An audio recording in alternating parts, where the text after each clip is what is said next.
The People's Chief Ms. Jaya wishes Perambalur MP R.P. Maradaraja, who met with a road accident, a speedy recovery. Safety check of Chennai Metro rolling stock starts today.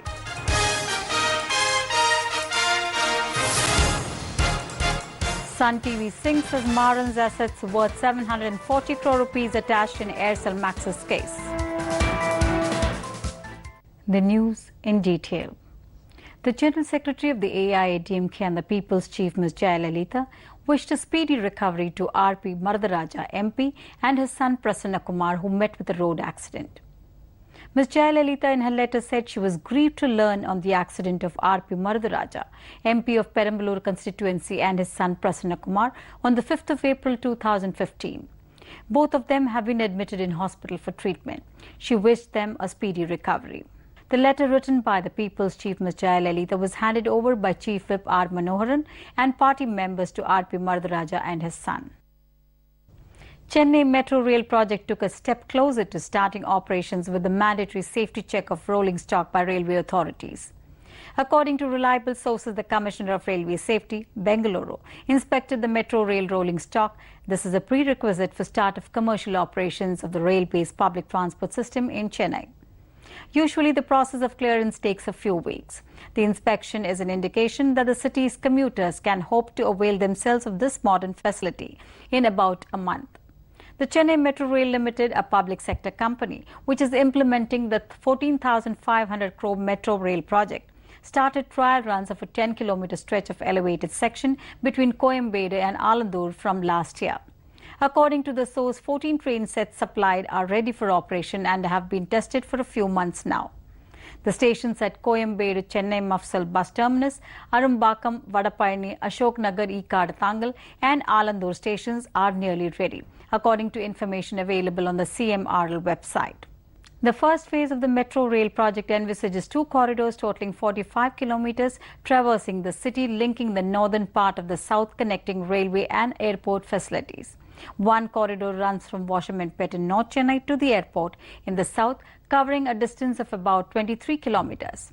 Another corridor runs from Chennai Central Railway Station to St. Thomas Mount with a spur line to the airport at Meenambakam. In both the corridors, nearly half the portion runs underground, for which tunnelling works are at an advanced stage of completion. The rest is on elevated segments.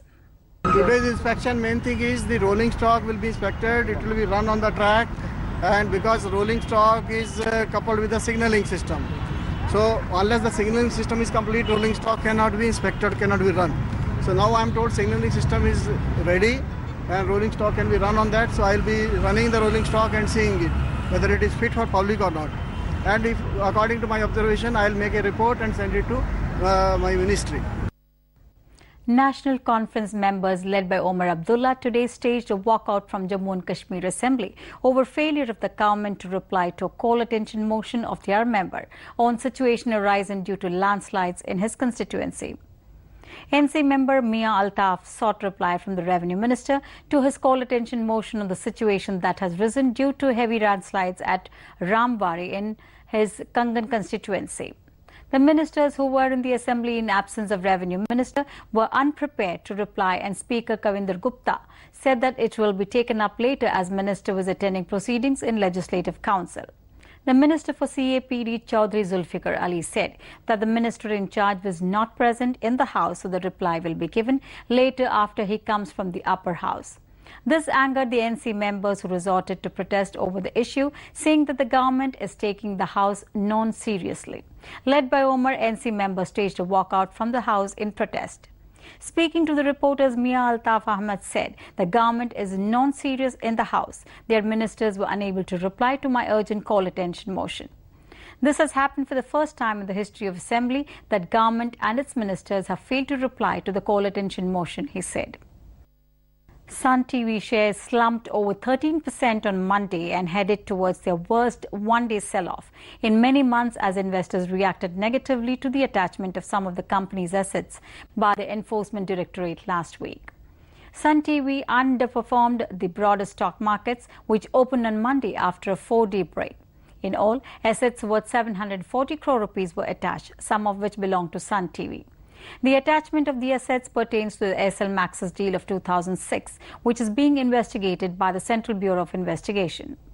According to the CBI, Dayanidhi Maran, as Union Telecom Minister, misused his office to engineer the sale of Telecom Aircel to Malaysia's Maxis Group in 2006. A criminal case that accuses Maran of corruption and conspiracy alleges that in exchange Maxis paid illegal gratification worth more than 700 crore rupees, a part of which was allegedly invested in a media company that is part of the Sun Group owned by Maran's brother Kalanidhi. A separate case of money laundering has been filed against the Marans by the Enforcement Directorate, which said on Wednesday that a fixed deposit worth 100 crore rupees in the name of Kalanidhi Maran is among a series of bank accounts and properties that will be seized against nearly 750 crore rupees of illegal gratification that was received by the media barons companies via Mauritius. The CBI began investigating the Aircel Maxis case in 2011 after allegations that Dayanidhi Maran, as telecom minister, refused to sanction key permits for Aircel owner C. Sivashankaran. A concerted campaign then allegedly coerced the entrepreneur to sell his firm to Maxis, which is owned by Malaysia's second richest man T. Anandakrishnan. Ministers from Tamil Nadu who attended a conference in Delhi today said the People's Chief Ms. Jaya has been taking the necessary measures to conserve the environment. Prime Minister Narendra Modi launched a National Air Quality Index conference in Delhi today, in which state ministers for environment and forests took part. Minister M.S.M. Anandan took part in the conference on behalf of Tamil Nadu. He said Ms. Jaya, after assuming office as the Chief Minister of Tamil Nadu for the third consecutive term, took several measures to conserve the environment. He said over the past 4 years, 2.61 crore tree saplings were planted in Tamil Nadu at a cost of 176 crore rupees. Following the several measures taken by the People's Chief Ms. Jaya, the population of tigers in the state has increased to 229. He also said that with the financial assistance to the tune of 686 crore rupees by a Japan MNC firm, several schemes including the forest protection and enhancement of the economic condition of people living along the forest areas was implemented by Ms. Jaya. Minister Thopu N.D. Venkatachalam said the solid waste management is being implemented effectively in Tamil Nadu. In a bid to attract tourists from across the country and abroad, Asia's largest tulip garden in Kashmir was thrown open to the public today. JK Chief Minister Mufti Muhammad Saeed inaugurated the tulip garden that would showcase 10 lakh tulips this year.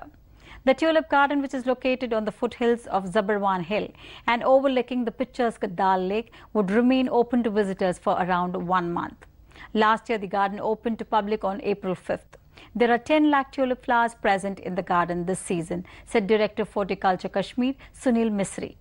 Tulips that have bloomed now are early variants, while the mid and late tulips would bloom later. He said that 35% of tulips have bloomed so far.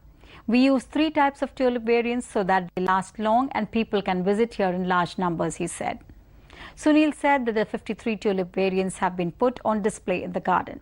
We have procured 22 varieties, in which 3 varieties have been introduced for the first time in Kashmir, he said.